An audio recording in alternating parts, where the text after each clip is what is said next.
So, you know, we talk about artists. I wanted to add this, you know what I mean, because it's very important. You know, we talk about artists. This is a major artist, Honorable Prophet Robert Nesta Marley, Bob Marley, you know, which they killed. You know what I'm saying? There's an article out there, I'll get the reference for you, that clearly shows that that a pair of boots, of expensive boots, were given to him, and as soon as he put them on, they pricked his big toe. That same big toe that essentially they said he got cancer on.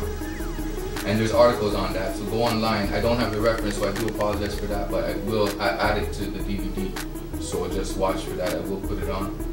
I just wanted to add to that because what I was talking about was the power of Rastafari. You see me? And you had Kennedy, you know, who got killed a few weeks after. You have Bob Marley. You have all these things happening. So we have to be in the spirit of oneness. You know what I mean? See that the power of Rastafari we want, because the connection, we already made the connection to the Moors with Kemet, and show that we're oneness. It's like taking Kemet away from Rasta is like taking the Moors away from Kemet and Egypt and Ethiopia and everything else.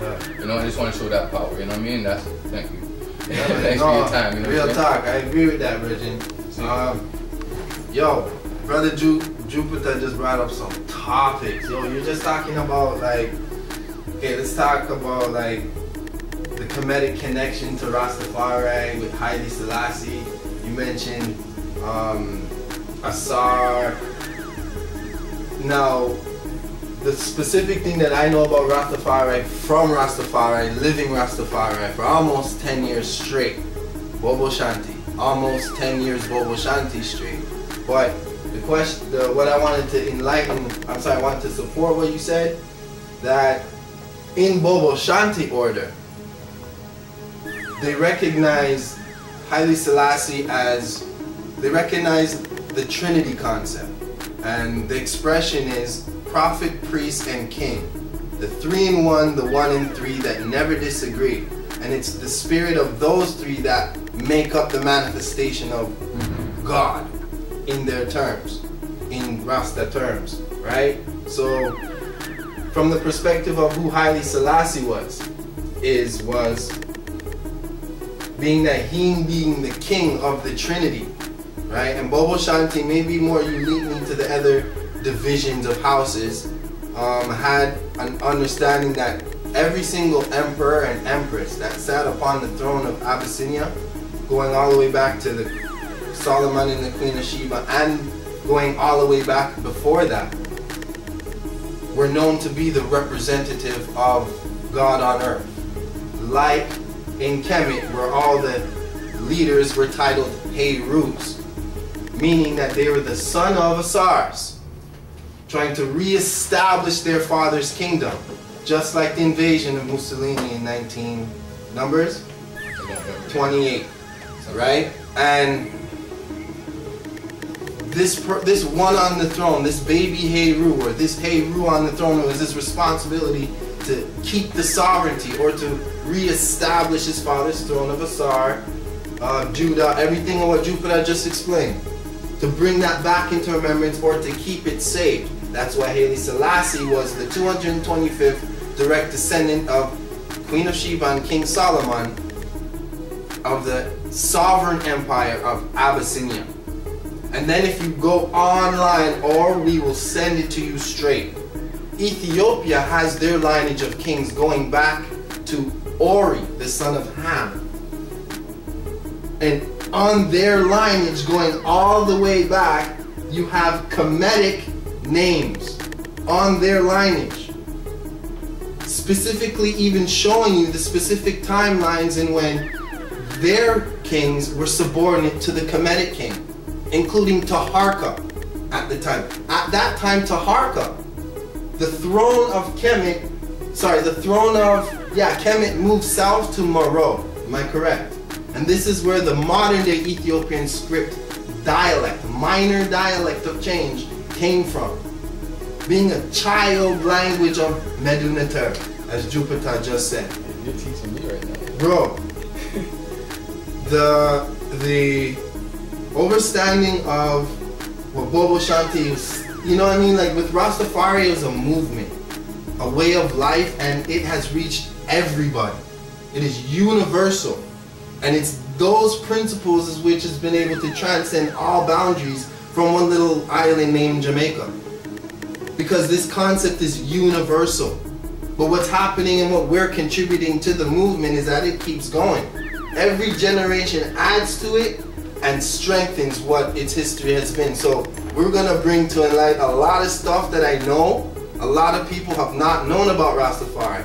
So within this, we're gonna strengthen and support Rastafari, and also have Rastafari recognize that there is more.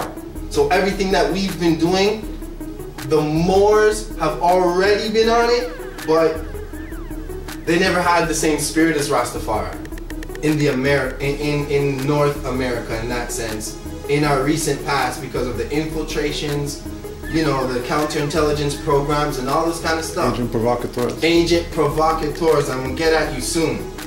What I'm trying to say is, from they deported Marcus Garvey in 1920, everything within that same spirit of black power or black consciousness, which is not morally wrong.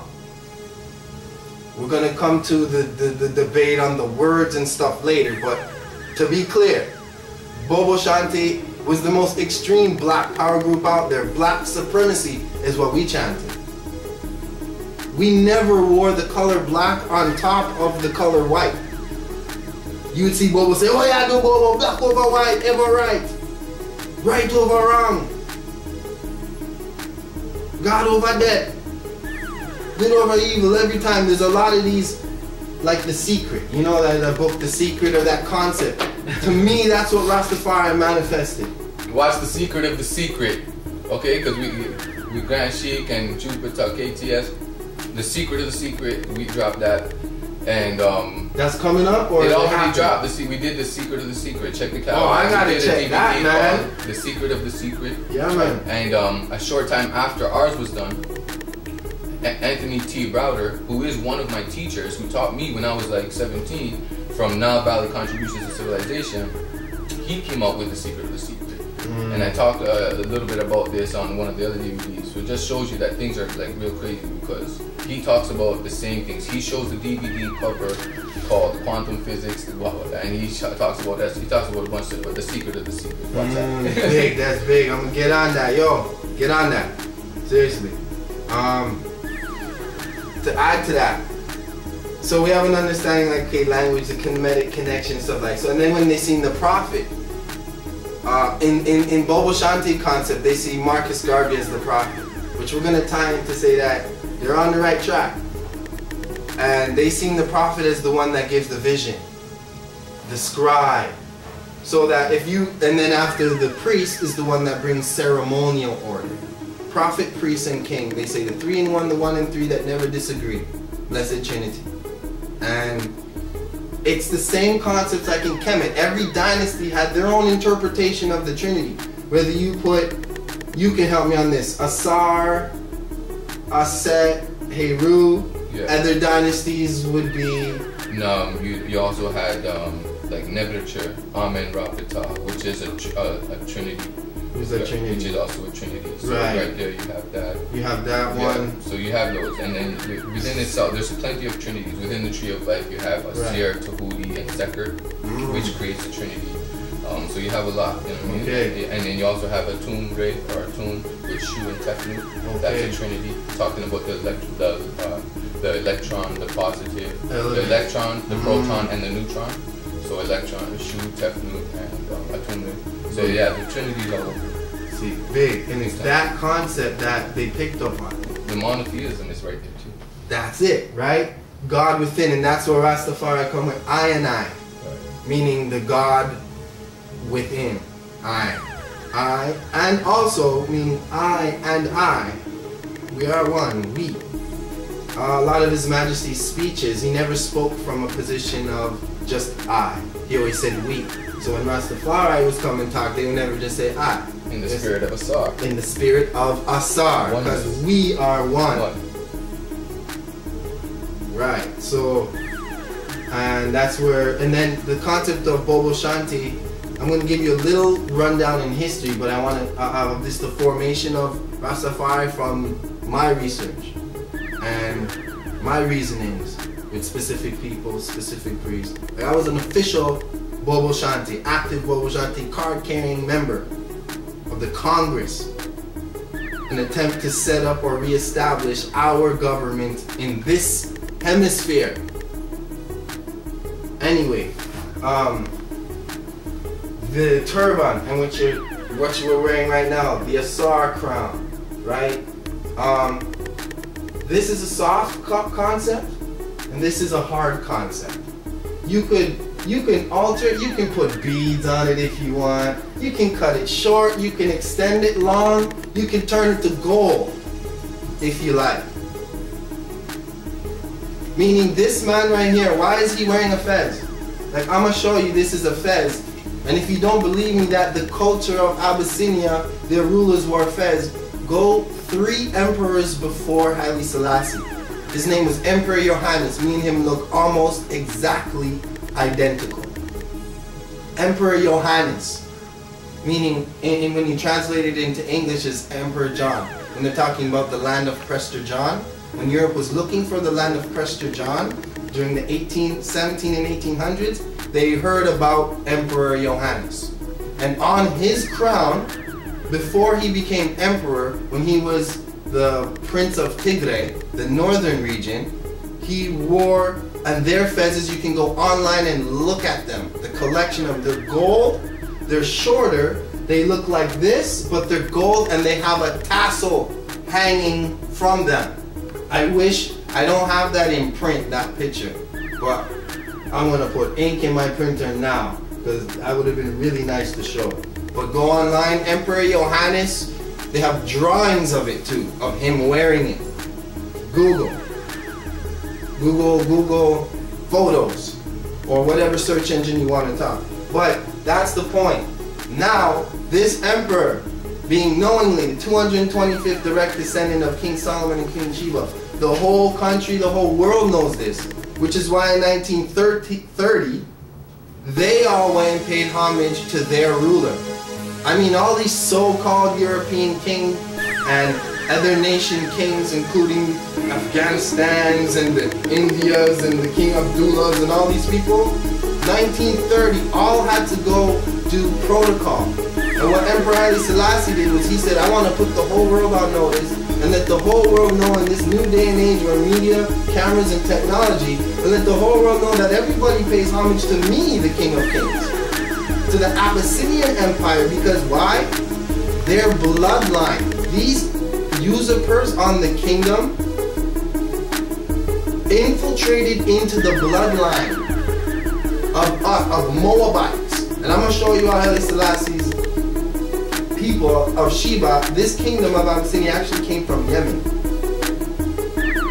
back into Ethiopia, of we call today. But we know they're the same land, divided by the man-made Suez Canal, right? But big part about the history about Haile Selassie, the 225th representative of Solomon Sheba, in 1930, when he made everybody come and sing and watch and swear with an oath. In my books that I'll be producing very soon, I'll be bringing forth the information on the quotes of the actual oaths that every single so-called king and queen across the whole world had to repeat and swear with an oath to serve their majesty, the King of Kings. That's the whole point of this. You want references? Read the Kebra Nagast. From start to finish, and it tells you the bloodline went to England. They took one son and sent him to all over the planet. That's who Queen Charlotte is. That's why they call her the Ethiopian. Queen Sophia is the, I'm sorry, correction. Queen Charlotte, yes, the Kebra Nagast. Right, this is one version, and there's a better version. This is like, but you know, Kebra Nagast. So it's spelled.